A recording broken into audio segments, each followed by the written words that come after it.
बिस्मिल्लाहिर्रहमानिर्रहीम। नरा global academy में मैं हूं आपका केमिस्ट्री का टीचर सज्जाद अली। हम पढ़ रहे हैं 9th क्लास की केमिस्ट्री। पिछले लेक्चर में हमने डिस्कस किया था इंट्रोडक्शन ऑफ केमिस्ट्री, और आज का हमारा जो टॉपिक है वो है basics of chemistry. Basics of chemistry में हम पढ़ेंगे एलिमेंट के बारे में। तो स्टार्ट करते हैं। Element is a pure substance that consist of only a single type of atom.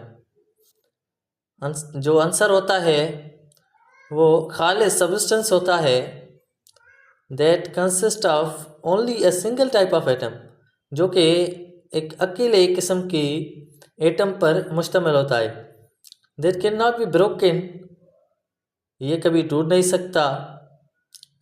And can not be divided into other simpler substances by any chemical और फिजिकल वे।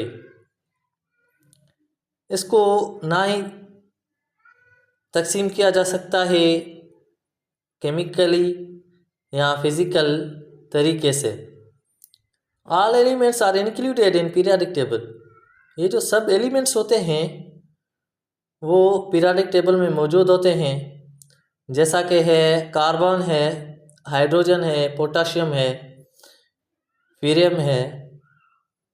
ये जो एलिमेंट होता है वो बिल्कुल खालिस होता है, इसमें कोई भी किस्म की मिक्सचर नहीं होती।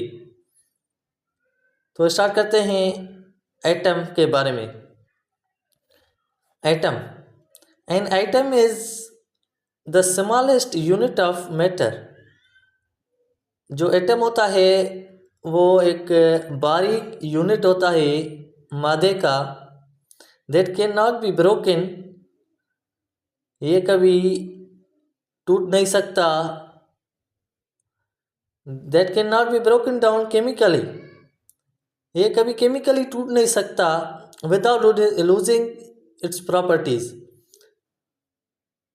जब तक कि इसकी जो असल प्रॉपर्टीज लूज नहीं हो जाती, ये कभी भी एटम जो है वो टूट नहीं सकता। या यूं कहें कि इससे तोड़ा नहीं जा सकता। Atoms are made up of sub atomic particles. Atoms जो होते हैं वो सब एटॉमिक पार्टिकल्स के बने होते हैं, including protons, neutrons and electrons, जिसमें प्रोटॉन्स, न्यूट्रॉन्स और इलेक्ट्रॉन्स मौजूद होते हैं। These subatomic particles are very small. ये जो सब एटॉमिक पार्टिकल्स होते हैं वो तमाम बारीक होते हैं। It can not be seen with naked eye, ये आम आँख से नहीं देखे जा सकते क्योंकि ये तमाम बारीक होते हैं, और ये इसको तकसीम भी नहीं किया जा सकता मज़ीद हिस्सों में। We can see these particles through microscope.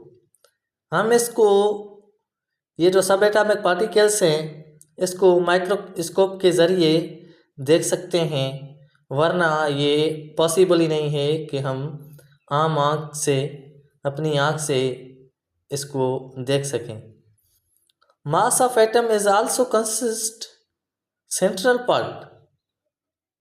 जो एटम का मास होता है वो मुश्तमिल होता है उसके सेंट्रल पार्ट पर, और central part that is called nucleus, जिसको हम न्यूक्लियस कहते हैं।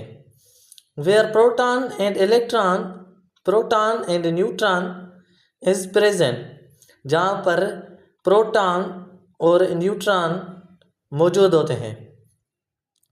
तो ये लेक्चर यहीं पे ख़त्म हुआ, और इंशाल्लाह ताला हम प्रोटॉन, न्यूट्रॉन और इलेक्ट्रॉन के बारे में अगले लेक्चर में डिस्कस करेंगे। तो हमें दीजिए इजाज़त। अल्लाह हाफिज़। और आप इस चैनल को सब्सक्राइब करें, लाइक करें और बेल आइकन को ज़रूर प्रेस करें ताकि हमारी हर आने वाली वीडियो आपके पास हो। Thank you very much.